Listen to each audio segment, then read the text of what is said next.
வணக்கம். என் பெயர் ராகமாளிகா. நான் 2ஆம் வகுப்பு படிக்கிறேன். கல்விக்கு சிறந்த காமராஜரை பற்றி பேச வந்துள்ளேன்.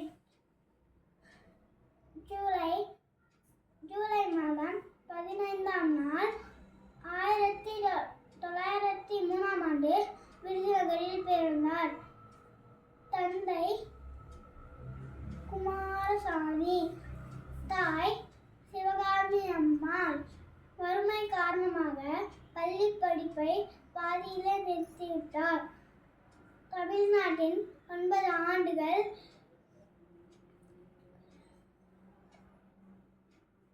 முதலமைச்சராக பதவியேற்றார்.